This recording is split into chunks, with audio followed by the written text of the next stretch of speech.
could start it now because they're a minute. It's always a minute delayed. Oh yeah, it's Okay, no, so no, it's 11:59. okay. Transitioning. 12 o'clock. Just turned 12.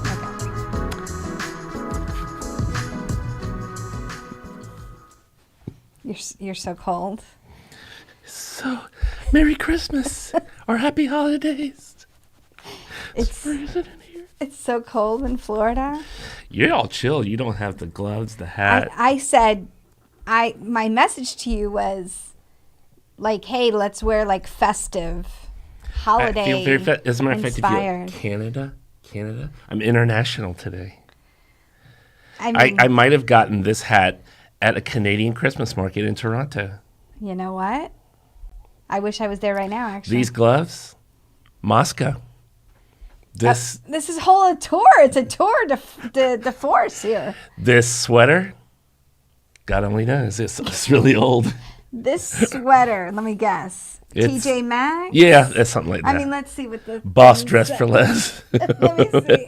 There's no tag. That was because that's how old it is. It was taken out years ago. Oh, there was like a thing on the back. Okay. We don't know. By the way, it's not really that cold here, so the gloves have to come off. So. No, I think the hat's coming off too. So. But it was very festive. But it was for you because it's the holidays. It is around the world. The holidays. The best holiday of them all is what we're going to talk about today. That's right. As a matter of fact, that's exactly why we're dressed. But very let's not festive. jump into it too quickly because you know, as the Instagrammers do, they wait for people to join. We've got Miss Angela as our producer today in the chat. She's our mod, as the kids say. She will kick you right out if you misbehave. So drop us a note in the chat if you're here and maybe what you're doing if you're celebrating for this holiday season, what you're doing. Yes, are you going to a market? Are you dressing festively? Yeah. What are we doing? What are we doing?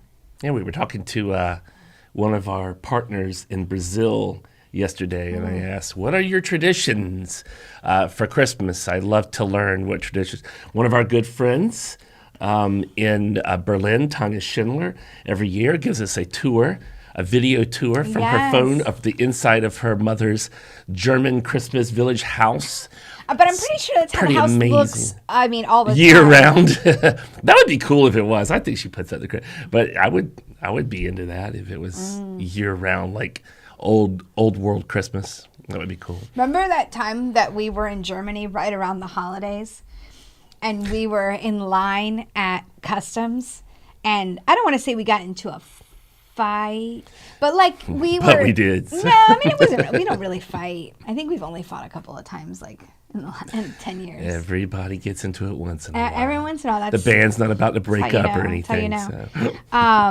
So we were in line at the customs in Germany, and it was holiday season time, and in the before times. November and December were some of the busiest travel times for us. Always. We had a lot of global clients, and they were like, we don't care that it's Turkey Day for you. Let's go. I was going to say we spent at least 5, maybe 6 or 7 Christmases, not through Christmas Day necessarily, but Christmas time in China.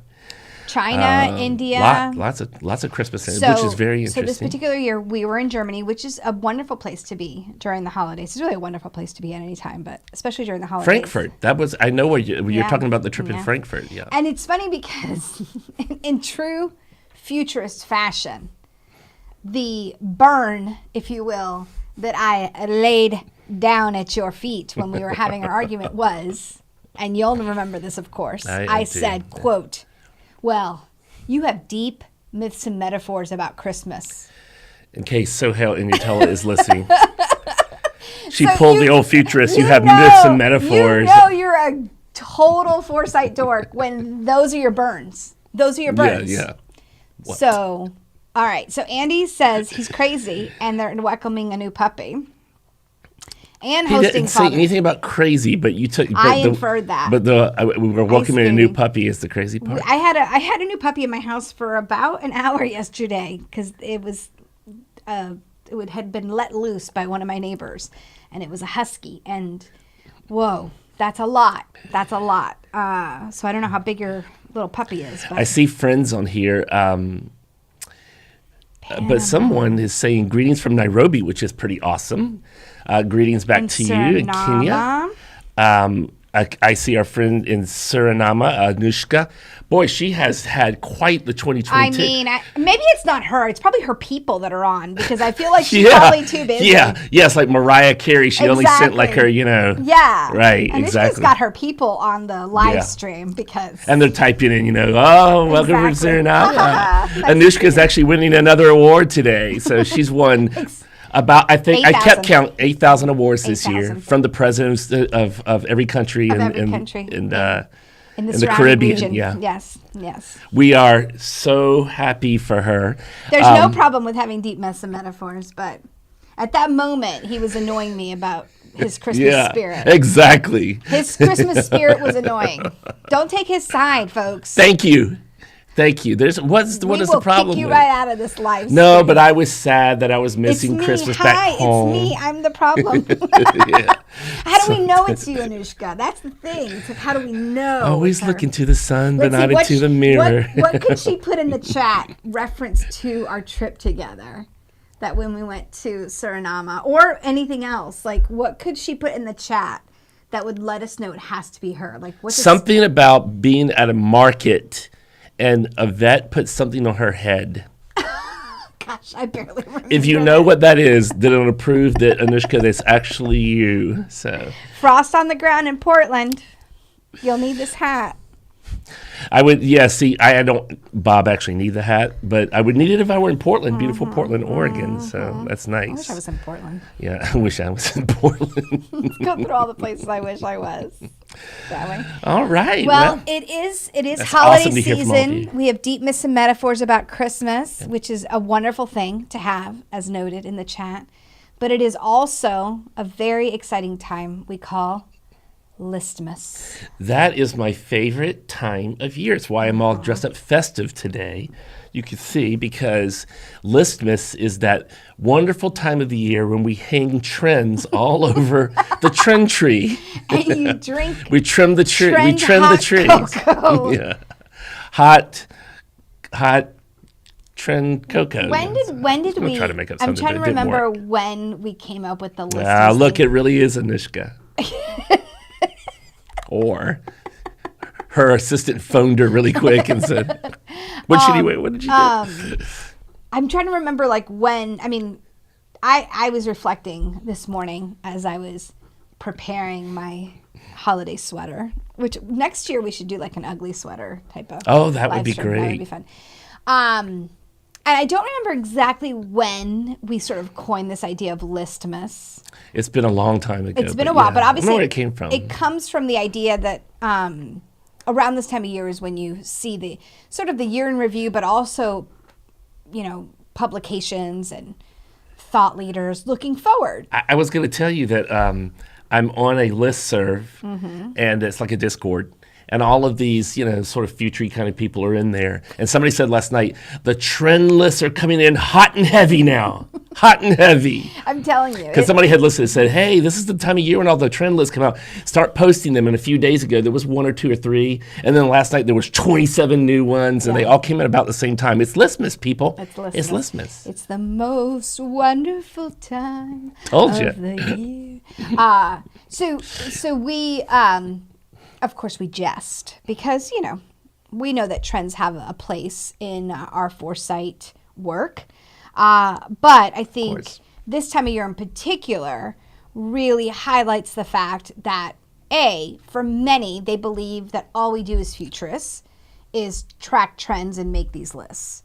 And B, even for those that know that there's more than just trends, I think it's a good time to remind ourselves that really trends are just sort of a gateway drug into our work. And while they're useful, they could be very, very limiting if you're not careful. And so we use this time of year because it is so prevalent right now with all of the lists, the top 10 trends, and you name the field, like literally you name the field, and there's a top 10 trend list. Well, again, interesting that the timing of this. We've planned this for a long time, but then over the last couple of days, I've been receiving all these messages. I received one on LinkedIn yesterday, a private message where somebody said, "Hey, could you come speak to my group?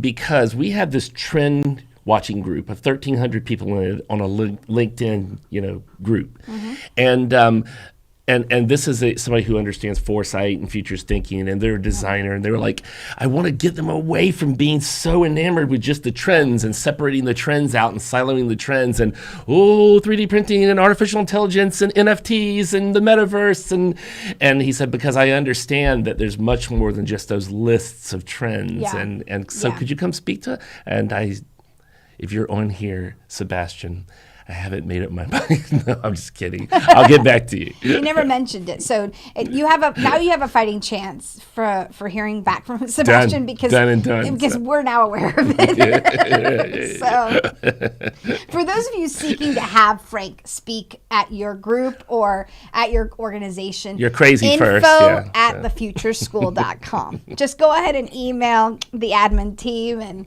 It's probably your best bet. I love that fact that people can reach out directly and that you do typically respond. Yes, of course. But you've got a lot that you're keeping. There's a lot of things to juggle, not to mention a few lists. Speaking of juggling, I don't think I sent you the video. Uh-oh. Frank and I know no one will be surprised by this, but we exchange TikTok videos a lot. Well, pretty much the whole team, but yes, that's true. Yeah, well, we do some with the team, and there's some that are because we don't want the team to think that all we're doing is being on TikTok, right. And I also don't want anybody to quit. Also, so if you're hearing my voice, don't quit. No, this has nothing to do with our live. But do you know that there is full contact juggling, like a sport? Okay. Why didn't I get this one? No, I know. I probably had sent you too many, like right in a row. Excuse me. And so I probably saved it and then I forgot. I'm going to send it to you after this. I'll post it on my LinkedIn so you all can see. No, I'm not. So the folks are in an arena. That's not true. I'm in a space, like, I'm sorry. They probably haven't built the juggling arenas yet. Yeah, there's no arena, but there's like a space where only the jugglers are. And so they're juggling, and there's multiple people juggling. And the goal is to like bump in or to like, while you're juggling, smack the pin from the other person. It is hardcore, this whole thing. Anyway, that has nothing to do with trends or foresight. Except I feel like sometimes... Is this big in Kenya? I've seen it. Is it big in Kenya? Is it big in Nairobi? I've seen it. See? Maybe that's the birthplace of competitive juggling. That's wild. So we'll make a sport out of anything. No. That was actually pretty fun. That's an intense one. I was entertained. I was worried about them. And so like at one point they like toss the pin really high. Because if you stop juggling, you lose, right? So you still have to juggle. You have to have something to juggle. Yeah. So they toss a pin up, and then the other pin, they're like smacking the other person. Before they catch it. Yeah. And Angela if I were into juggling, that would be the way. I'm a little aggressive. Okay, all right. You said it first, not me. That would be. All right, so that would be yours and Anushka's. You want to kill the men in your life. So. If they were paired, juggling, full contact juggling, then me and Anushka would be on a team. Oh, you would. And you would win. Go Suriname. We would win. I like that there's a professional tag association. You should put those two together. Professional tag and tag. There's a lot of running. Contact. It sounds juggling. like in professional tag, which may not be a good fit for me, but Or me. Anyway. So, it is what it All is. right, so let's get back to this idea of trends. So obviously this time of year, which is interesting, right?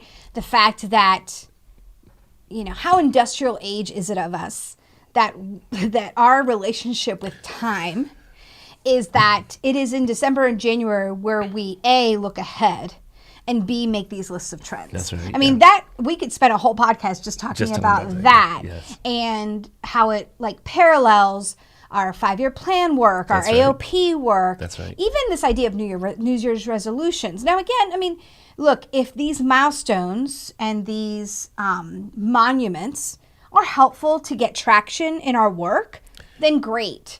But I think that It's just a starting place. yeah, I just think that when we align it with it's only in January, only in December, or who decided it was 10, why top 10?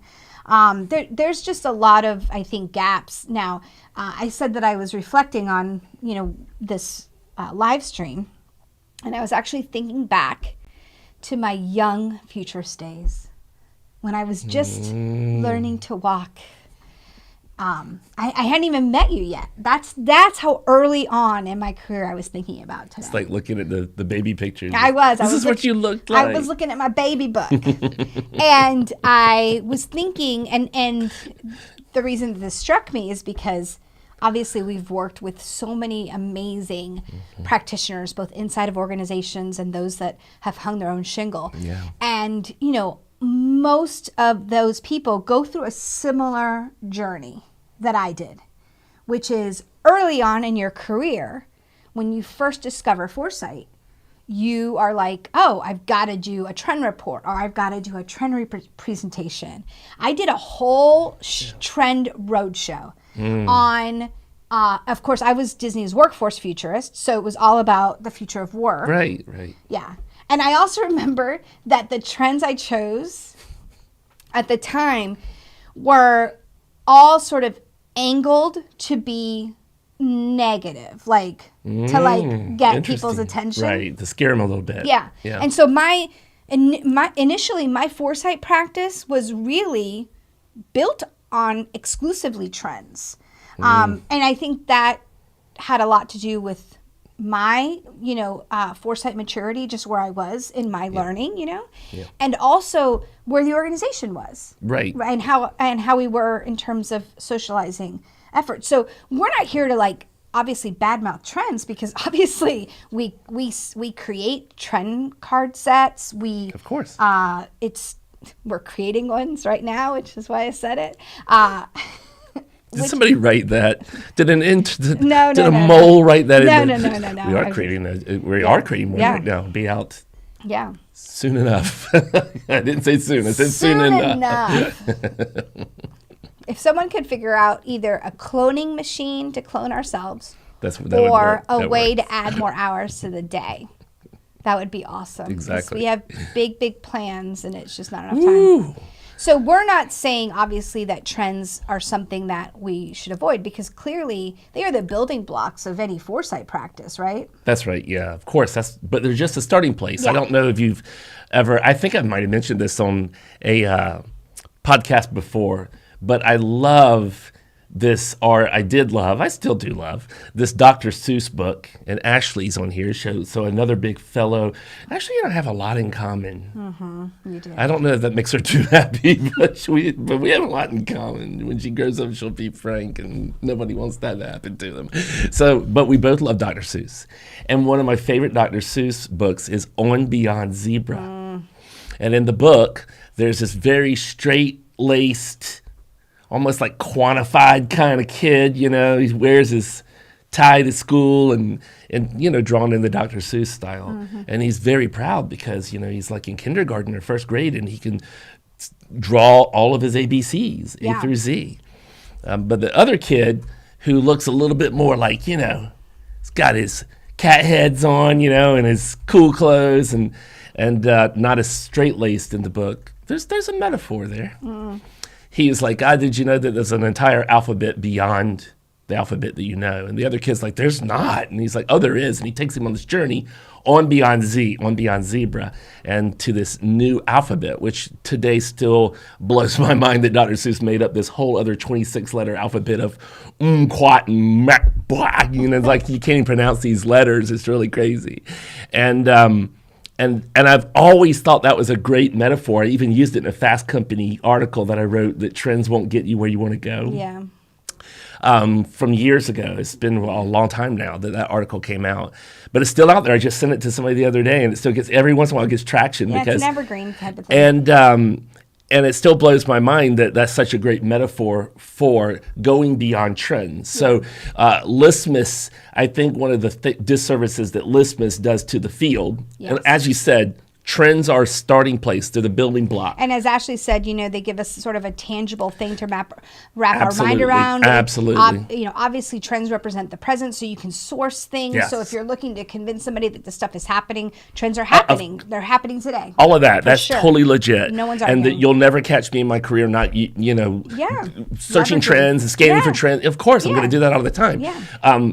But when the field becomes equated with that, and you're like, here's the 400, I got a 400 trend, because we're going to talk about another thing in a minute about gathering trends from somebody else maybe too. Yeah, sure. But when we equate the field only with that, we miss really the power of foresight because it's only the A through Z alphabet. The real foresight happens on Beyond Zebra. Yeah. I mean, you could think of trends and even these lists of trends as a starting point, just not the ending point. It's literally the starting point of our foresight efforts. And so, if you're at the stage I was, or if your organization that you're supporting or working with is, early on in their foresight journey, then trends are a powerful way to socialize the idea that we can mine the external environment for insights that can inform our decision making in the present.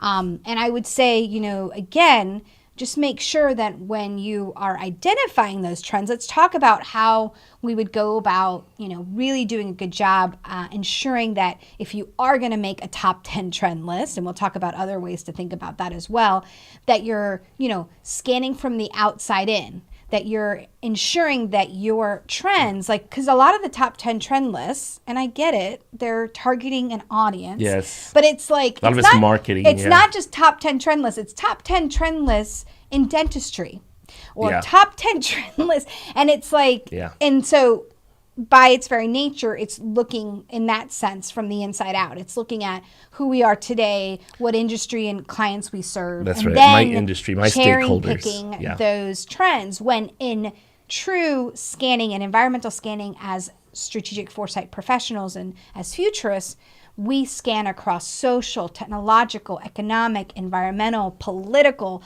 all of those domains that are outside of our industry. So, if you're going to use the top 10 trends list, great. Just make sure they're not just from your industry. Make sure that you're using them as a starting point. That's right. That you're, painting with a broad brush in terms of that. Yes, we even have a game tool methodology that we created years ago called 6 Degrees. And it's based off of, the 6 or 12 degrees of Kevin Bacon. I can't remember if it's 6 or 12. I think it's 12. No, it's 6 degrees of Kevin Bacon. Is it? Okay. Where'd you get 12 from? I don't know. He knows a lot of people. Double Kevin Bacon? Guardians of the Galaxy holiday special, Kevin Bacon. So 6 degrees. You know the whole story with that. Like, he used to hate that. The 6 degrees. Oh, yeah. This is so funny. Like, the 6 degrees of Kevin Bacon, Friends, when you see press about yourself, when people are like making a game around you, like, just realize it's like it's good. It's good. You've hit it big time. You've hit it big time. So now he's embraced it. Name a Kevin Bacon movie. I mean, Footloose, obviously. I knew that was going to be the first one, but see. I mean, there's lots of other ones, but I'm not good at Name another Kevin Bacon movie. Oh my gosh, why are you putting the pressure on me? He was in the movie with the sci-fi movie with the worms that came out of the ground. What was that one called? Yes, Tremors, right? Tremors, and Tremors 2, and there's probably a third one too. You know what? He was in a movie that's super creepy is The Invisible Man. Oh, right. Ooh. Did not see that. He was a bad guy in that movie. I think that Ashley saw it and is still traumatized by it, actually. Yeah, that was a traumatizing movie. You know what else he was in? Why are we talking about Kevin? You won't remember this, or maybe you will. I'm pretty sure I will. But was it called A Few Good Men? Oh, right. Where he's like, tell me the truth. You can't handle the truth. And he was the other lawyer. That's right. Tom Cruise. And Kevin Bacon. And the guy from The Shining. Yeah, Jack Nicholson. That's him. That guy, the guy from The Shining. This would be a really good live stream, except awful. Yeah. Of you quizzing me on pop culture. Well, and me failing Kevin, at every turn. Kevin and Bacon. Everybody sitting at their computer or their phone screaming the answer at me. Yeah. So the reason I mentioned that is because He was in a lot of. He's been a lot. I mean, that's just a few, but Kevin Bacon's been in a lot of things, a lot of different kinds of things. Yeah. And this is one of the reasons that it was 6 degrees of Kevin Bacon, because somebody knows somebody that knows somebody that knows somebody that knows Kevin Bacon. So we created a game years ago where we take a trend and we can connect it to any focal issue or any industry. It doesn't matter what the trend is. Yeah. And you've got 6 degrees to connect it to. And as a matter of fact, people would say, like, I could connect that in one, like we're playing I could do that in one note, theme show. How many remember that show? I can name that tune. Name that tune. In 2 notes. Now, there's a trivia game that I might actually be successful. 1970s and 80s TV game shows, because I spent a lot of time at my grandma's house watching TV, and we did a lot of that. No whammies, no whammies, no whammies. Anyway. Yeah. So 6 degrees, yes, they're actually... Whammies. That was a great game show. No whammies, no whammies. And the guy, like... What was it called? Press Your Luck. Press Your Luck. What? That was a great game show. What? Yes. And did you know that there was at least one person who figured out, had memorized the code? Yeah, they caught him. They caught him. Which, why does it caught him? I mean, he watched enough of those things. Figured it out. I know, that's fair. That's not cheating. It's not like he cheated on Who Wants to Be a Millionaire. Which also because that guy was in the audience going, he would cough at the right answer. And they caught that guy too. He won the $1 million, but of course he lost $1 million in lawsuits afterwards. All right, I think. So 6 degrees back. There is a mural template for that tool, by the way. There is a mural template for that tool, 6 degrees. So if you're interested in seeing how trends can connect to any industry, you should go to the mural templates and get that 6 degrees that was designed so beautifully by Ashley Bowers, who is here right now. Ashley was mentioning, this connects to what Ashley was mentioning a few minutes ago, because we love to use some fancy phrases that we then, telling ourselves and say, like, why are we using these ridiculous fancy phrases when we can explain this more simply? But this idea of subject ontology versus process ontology, which is a big fancy way of saying, like, either my reason for the season, the essence of being, can either be focused on objects and things, which is what we mostly do. And it's very Western. It's very colonizer focused. Or sometimes we call it the epistemic uncertainty. That's right. Yeah. If I just have more data, look at my iPhone, look at the thing. And it's really hard to imagine that, like, Frank, that's how the world works. There's things, there's trees, there's a road, right. But the reality is life doesn't work that way. It works as a process. And it's the spaces between when the tree was a seed and became the tree, or dies off or makes a forest, the process of things that are so, so powerful. And so in foresight, if we apply that kind of ontology, we get away from subject orientation. Look at that 3D printing. Look at that metaverse. Look at that thing. I wonder how long it'll last, to the process between the trends. Oh, there's a reason this emerged, and these trends are colliding with one another, and they make a pattern, which is a larger emerging landscape of change. Trends don't stay in isolation. It's one of the dangers of trend lists. It's not that the trends are there and that you get to see them and go, like, that's a great list of trends, but that you can get fixated on them and forget that they don't live in silos and isolation. They collide with one another. That's where real futuring starts. I have no idea why this prompted in my head, that statement, and it's probably not very helpful, but I'll go ahead and say it. When we talk about discrete trends, or as you said, these objects, these tangible manifestation, because we often call scanning for trends, we'll call that scanning from the point of manifestation. Right. If you think back to your geometry learnings, those are like points. Right? That's right. Right? Yep.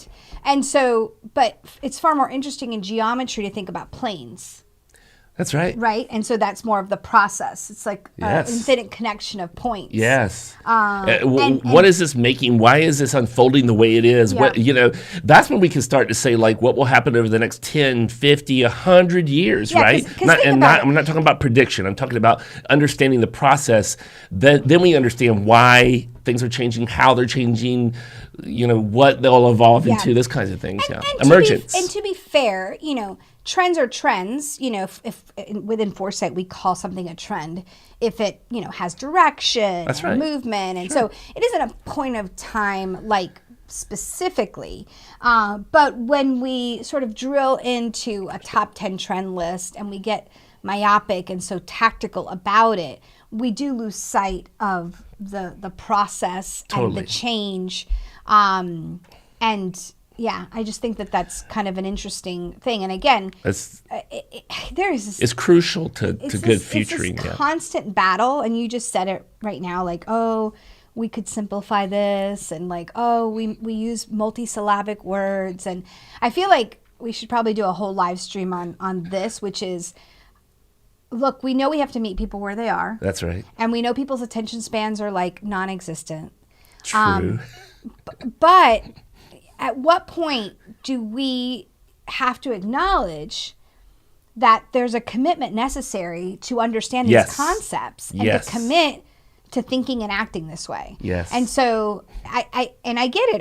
I'm a former fully, always recovering corporate finance and foresight professional. So I understand if you're working with organizations or dealing with current systems that, you feel like you have to sing for your supper all the time, and that you have to, drill things down and simplify it. And that's why top 10 trends are so appealing. Yes. Because it's punchy and, people love a list. I mean, you want your blog post to get traction, put a number at the front. Top 5, top 3, totally. things, 2 People things. love that. They just love 4 it. steps to 3 parts of the, and it's like, and again, there's nothing wrong with that, but boy, do people love that. And again, that's not, so don't stop writing those blog posts. Go at it. Right. But that's not really, again, you'll miss the power of future. So I can't imagine somebody hiring me for a talk. Well, this is not completely true what I'm about to say, but I'll just pretend. I can't imagine somebody hiring me for, a presentation on the stage, 1,000 people, 3,000 people in the audience. And they're like, hey, talk about process. No, they want me to come talk about the metaverse and the robot and the thing. Let's be honest. What people want is they want you to tell them the answer. Yes, They that want was you to what I was tell just you about to get what to. the future Thank is. you. And so, of course, that completely misses the point. Yeah. And So for some name dropping, last night I was doing an interview conversation with Sohail Inyatollah. Oh, well, excuse me. Right in this very studio. And it doesn't come out till January, so sorry to make people wait, but we'll release it in January is basically tomorrow. it's next week. Yeah, I mean, after this, I'm planning on getting drunk on hot cocoa, and you all aren't going to see me until January. That's a lot of hot cocoa if it doesn't have alcohol in it to get drunk on. You'll have to drink gallons of the stuff. And boy, I don't want to talk about what the side effects are going to be of that. And he was saying that, that's what people really are asking him. He's like, I've had 1,000 questions asked to me over, 30 or 40 years of doing this work. And, but really I've only ever had one question asked to me. One question. I love it. You're going to love when you hear him say this. That's so funny that me and Sohail are on the same wavelength. Yeah, of course. Of course. We're pals. You own it all of that. You all are the ones that have the bromance texting channels going on. And so he said in that one question is, tell me what the future is. Tell me what the future. Just tell me the answer. Just tell me the answer. And that's in part why we have this love affair with the top 10 trend list, is because That's what we do. That there's some magical equation, Oh, some gosh. Google search, Like, blog so-and-so came up with their trend list this year, which is probably a really good trend list. And it's like, oh my gosh, I couldn't wait for this because I needed my fix. It's been 12 months since I knew what the answer was. What's going to happen the next year? And it's back to prediction again. Those trend lists usually never say, because the people that put them out are smart enough to know that foresight's not about prediction, and they're not trying to predict. But we get those, and we see the trends, and we think, I see the answer now. I feel like some of them are putting out the trend list. They do. I'm being nice. I'm being very nice today. Because of this time of year, you're being nice. I'm being very nice today. I'm feeling very giving and empathetic and I don't not feel nasty. like it's mean to say the No, truth. it is. No, I'm not going to be on the naughty list. They're putting together those trend lists, and they think it all ends on trends. They do. That even rhymes. They do. No, they're not. Not all of they, but there are some who. There are some who believe that and you know what? I had my good friend Christopher Rice said to me recently. He said, "It sells. It sells." Well, yes. And so he said, "I can't really fault him. It sells." Yeah. But that shouldn't be the reason we do something.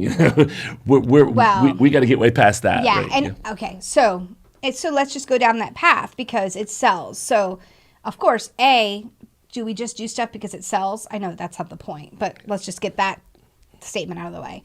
But then, people also argue that fear sells. And again, from my experience, from our experience, you're going to get a lot better long-term commitment from having people learn how to create more equitable futures. That's right. Than filling some short-term endorphin of a top 10 trend list. That's right. So if you are pandering in top 10 trend lists because it sells, then you're lazy. Yeah, get away from that. You're lazy. Get away from that. Yeah. What and selling for what? To what end? Like, I could sell a lot of plastic. I could sell a lot of a lot of things, but to what end? Am I really creating value? I'm not, if that's what I'm... Now, again... Why am I playing good cop today? Yeah, no, it's really weird, especially on this Usually topic. I'm bad cop and you're good cop. Because I feel the need to say, like, that doesn't mean everybody that created a trend list... I said myself. I said I have, and we create trend card sets. So I am not saying that, but I am saying the people that say I'm going to do this as my sole practice, because I know it'll get hits.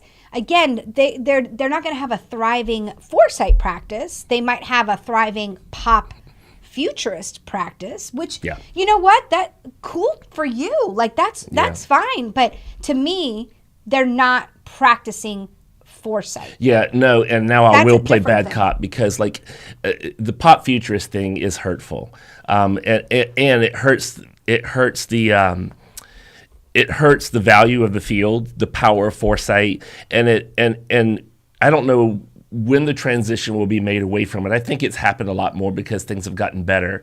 But I remember years ago when it was nothing but pop futures. And that's why a lot of people look at the futures field and they say, oh my gosh, the trend predictors are back, And that's not what the field is. And it's the what was the old timey snake oil salesman. And that's and right. so be watchful of those folks, friends, because they're going to give us not only all a bad name, but they're going to be gone. That's right. When that reputation remains for the rest of us, because at the end of the day, nobody can predict the future. Yeah. And, you might, even a broken clock is right twice a day, right? Right. So, someone will get lucky at one point or another and quote unquote predict something, and they'll ride that wave for a bit. But eventually, it's going to end. So if you build your practice on just trends, know that it's going to be very fleeting. And at the end of the day, friends, let's just all step back. Step back for a second and remind ourselves why we do this work.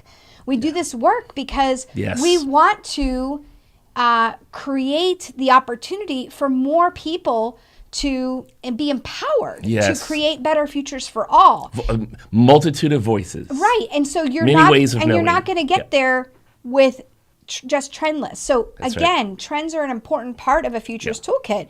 And if you're smart, you can leverage this top 10 trend Listmas time period, for your benefit. But use it as a way to spearhead a conversation. Let's talk about some of the ways. Yeah. So if you've got a client or you're in an organization and they're sharing these top 10 trend lists, let's talk about how you can parlay that into a conversation that gets away from pop futuring more into foresight. Right. One way is just the question why. Why did those trends emerge? Shifting the conversation away from the point of manifestation, those trends that everybody can get. There's no competitive advantage, friends, in knowing those trends because they're free. Everybody has them. Everybody knows them. That's right. But if you can answer the question why, and you can engage in a conversation about why, what are the societal values shifts that have caused those trends to emerge? Yeah, value identification. So, a lot of people that use the STEEP acronym when they're, categorizing trends, social, technological, economic, environmental, political. Maybe you use PESTLE or some other acronym to sort of say that I'm scanning broadly and looking for trends broadly across these different drivers. And a lot of times I'll add the V to the end, steep V, which just stands for values. But we like to blow it out even more and call it the point of origin. And that means that I'm looking for the values that are undergirding or underneath these trends that are causing them to surface, and then causing them to become a zeitgeist. That value is a zeitgeist in society that will then produce other trends and other things happening, right? And so the values are even more important. The value shifts are even more important than the trend manifestation. Yeah. And so again, if you're going to use trend lists, great. We use trends all the time. Start by making sure that you're not just looking at industry trends and you're looking across steep and you're skating from the outside in, from those driver categories outside of your industry. Then look at the why. What are the values that are undergirding those trends, and have a really good conversation about that. And if you want to go crazy, get down to the myths and metaphors. Like, you have deep myths and metaphors, buddy, and we like it. Images, those conversations are really powerful.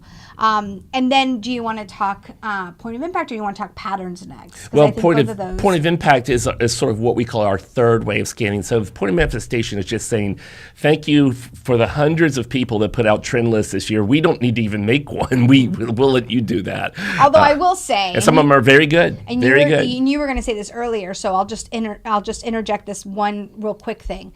That ideally, you're not just using other people's trend reports or trends lists. That's something that I wanted to point out. Yeah. So why don't we just go there for just a minute first? Like, it's out of order, but you all can still track the problem with gathering hundreds of trend lists at Listmas. I even thought about this earlier. Listmas is a fleeting season. It really is. Because by the time that June rolls around, you got your bathing suit on, you've hit the beach, unless you do Christmas in July or Listmas in July. I was going to say, by February, the tree looks pretty sad. You definitely need to be out on the curb at that point, or hazard. Stored away if you have a fake tree. Gosh, I don't have a fake tree. No, this year I actually have a fake tree for the first time. First time I invested in a really nice fake tree. He went in full plastic. And silk. It's got some silky parts on it. It's not full plastic. It's sad. It's very hard. I know you're going to be shocked. It's very hard to get a nice Christmas tree here in Florida. Yeah. Anushka, all plastic trees in Suriname? Or it's like, do they sell, is there some kind of, I've got to know. I need to know. All right. And so you're hauling the tree to the curb. It's fleeting. It's a fleeting season of the year. And remind me again what we were talking about. Yeah, and so you have to be really careful if you're sourcing all of your environmental scanning from a secondary source, because you aren't actually filtering that data. Someone else is filtering it through their assumptions and biases. It's fleeting. And you're getting it already processed, right? Yeah. We know that whole foods are better than processed foods. So whole trends are going to be better than processed trends. And that means you need to go as much to the source as possible. That doesn't mean that we can't, subscribe to RSS feeds, trend lists, and follow people that we think are great thought leaders. That's part of a portfolio, a very rich portfolio of diverse scanning. But a lot of your scanning should come directly from the source as much as possible, that you have whole trends, whole foods, as opposed to processed. Yeah, because I think you mentioned this earlier. It's like, if you're just a toddler in foresight, and there's nothing wrong with being a toddler. That's not an insult. No, it's not. Just means you're getting started. In some respects, I still feel like a toddler. I feel like always learning. Yeah. I'd feel like I am a student of foresight. And I feel like the point at which you get where you feel like you know it all, it's time to hang it up. Yeah, that's true. And it's one of the reasons why I think I was so drawn to foresight, is because I am an avid learner and I am so curious and I always want to learn something new.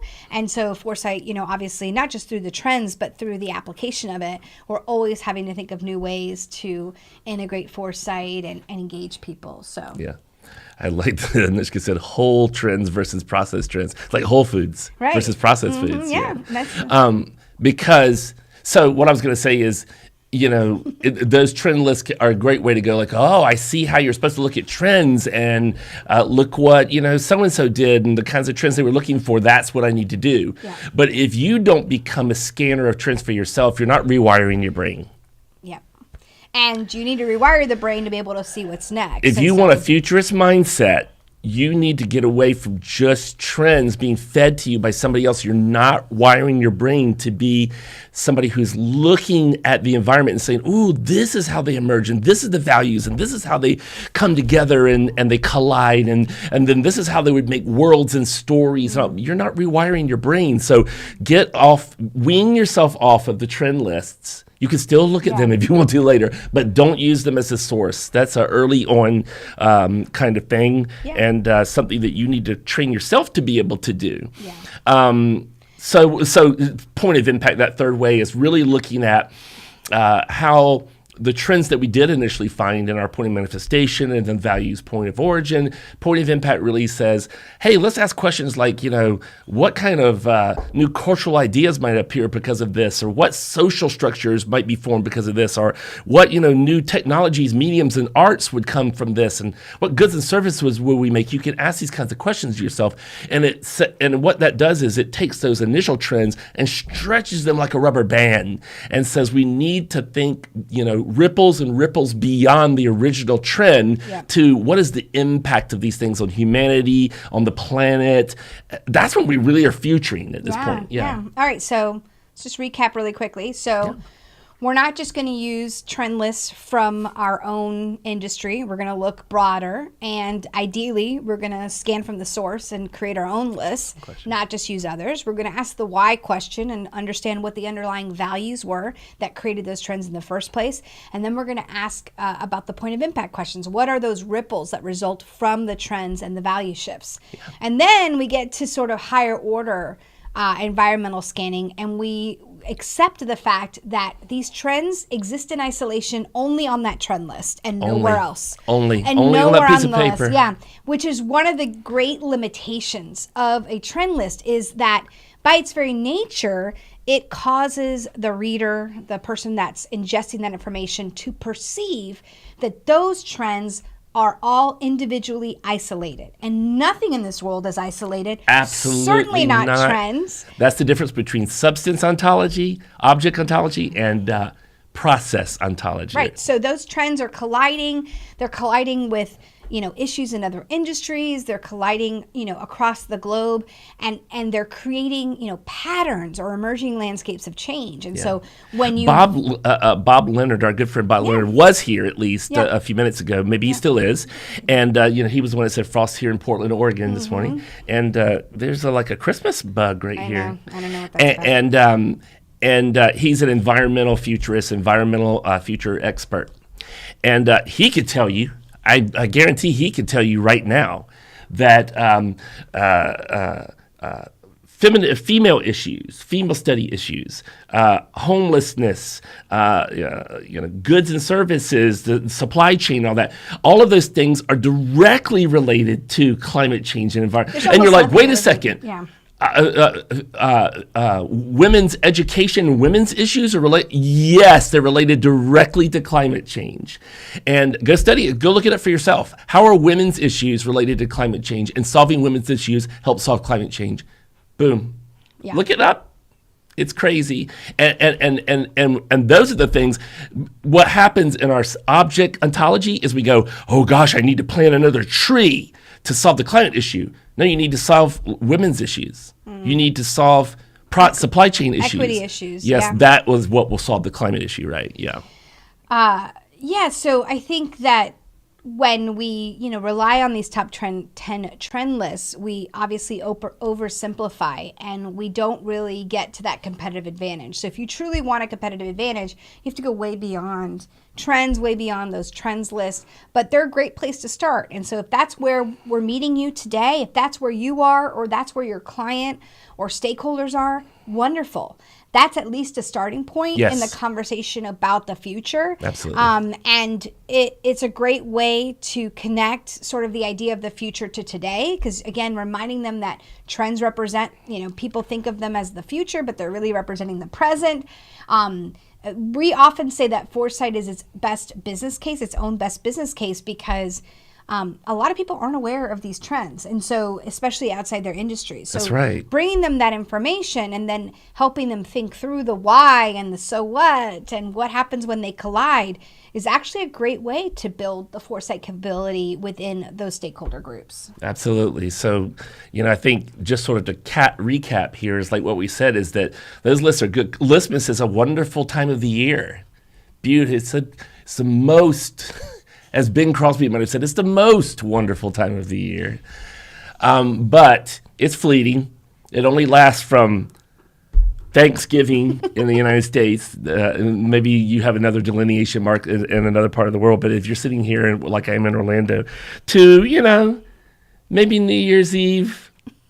I think into next year, people are talking about Listmas. January, so? January, yeah. so? Yeah, because after the couple of the bowl games? Because they link them a lot. Sometimes they're like recaps, like what were the top 10 trends of 22? What are the top 10 trends going to be of 23? Yeah. But yeah. No doubt. I mean, that's why you're seeing them now come out hot and furious. And people Hot and heavy. Hot and heavy.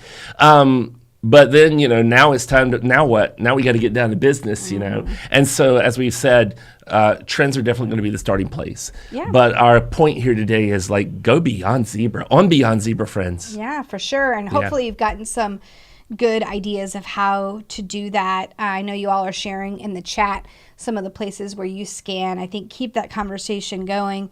We had the opportunity to reconvene a very special group a couple days ago. Mm-hmm. So some of you may know that back in September, we hosted our first ever Transformations retreat.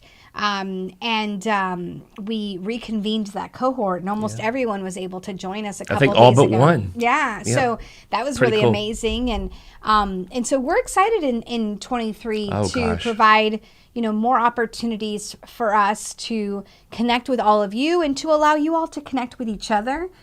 Foresight is definitely a team sport. Yes. And there's still so much work to do. And so even though the year of free is coming to an end here in just a few short days, I guess technically, 15 days? I can't do math. 15, 16 days, something like that, yeah. It's only 16 days of free left. Only 16 days. And then we've of joked free after left. that, it's the year of me. No. Year free? From year free, the year of me. No, I'm kidding. There will still be opportunities, obviously, to take part in the Future School programming. We have a new sort of pricing framing coming out that will still allow us to democratize the field and allow you to, give the gift of foresight to others. Yes. There'll still be an opportunity to get templates and some new offerings and opportunities to partner with us. So we cannot wait. But we're so excited to be able to spend one last live stream with all of you. And of course, it would be horrible if we didn't take this moment to just say thank you to all of you, to your community. There's a lot of you that I think have been to every live stream. God bless you. I barely can make it to them, and I'm talking, so that's cool. This is true. And, I'm laughing because it's true. It's true. And you started your string of LinkedIn posts. And I have. Today is another one going out, so yeah. So I just want to take this opportunity to thank you for your amazing partnership over the last, not just year, but 10 plus years. Yes, I like now it's just 10 plus. We're going to do the 10 plus. 10 plus. We'll do 10 plus until it's 20 plus. So. We had an opportunity this year to. This is where the buck stops for me, by the way. There's so many amazing young futurists coming up out there. I'm so happy to see the futures field just blossoming and exploding and blooming. And but for anybody that has their heart set on partnering with me one day, I'm so eager. Are you looking for another partner? It's not going to happen. Oh. This is where the buck stops. I was going to say, wow, I'm this is awkward. It's retirement in the mountains somewhere. I was going to say, because I was about to say nobody is looking to partner with me out there. That was the joke. Well, you're dropping Sohail's name, and now you're saying maybe. Got some secret side salad stuff. Yes, side sound. I see how it is. I was just going to say that we had an opportunity to go back to where it all began in Vancouver. We did this year. It was amazing. What an amazing trip. So for those of you that have been around for a while, you know that we I saw a whale breach 4 times right in front of me. It's cool. So we talk and joke about the airport van where it all started. And I think it's normal at this time of year to reflect gosh, it's been a heck of a 3-year stint here for the world. And I'm hopeful we're emerging from that. But regardless, our mission is going to continue to be the light, to be a beacon for, whoever needs it in terms of creating better futures for all. This is, our passion, our life's work. And we're just thrilled to have, all of you be a part of it. And thank you. Thank you for spending, your scarce time with us here on the podcast, on the live stream, in our events. We love and appreciate you all. Yeah, we're going to continue the GFAC Lives next year. We're going to try to be more diligent about our podcast. We even have we're back, baby. An idea for how we're going to frame the podcast. Oh my gosh, the new podcast themes are going to be amazing. Nope, our team doesn't even know about them yet, so this is fun. They're finding out now, but we're not saying what it is. It happened in Miami. This wasn't supposed to come out this way, I don't think, because you were because to be honest to the rest of the team that might be listening, you were like, don't tell this stuff yet. Let's just they'll think we're always coming up with something new, which we are. We are. The 2023 Wicked Opportunities podcast will have something to do with 23. 23 will be a critical part. Maybe if anyone could figure out what the 23 is. If you could figure that out. It's not 23andMe, by the way. No, it's not 23andMe. Although that would be a great theme. 23andMe. Yeah, no, I don't know if it would be. I know why it wouldn't be, but I get you. Anyway, thank you all. Thank you so much for being part of the Future School community. Keep your eyes and ears out. Next year, early next year, we'll be launching some pretty incredible new content components and potentially a new logo, but that's all I'll say. I can't say anything else. The lawyer said I can't say anything else. That's right. Can't say anything else. Our in-house lawyer. Our in-house lawyers, which is me. But you all have a safe and happy holiday season, no matter where you're celebrating or with whom. Take a moment to reflect on all that you've accomplished this past year, and hopefully will continue to be a part of your years and months to come, your months and years and decades to come. How about that? I love it. I hope so. As long as we don't make anybody mad, they'll stick around, I hope. So Nalita, Anushka, Gabriella, Bob, and I know there were so many others on here today. They're starting to drop like flies now. They know the end is nigh, so they're like, hey, I got something to do. So now we're going to drop the secret. No, just kidding. Now that you all left. No, there's still a good there's still a good number of people in here. So. Bye, friends. Bye. Take care. You next year. We'll see you in 23. See you next year. Bye, everybody.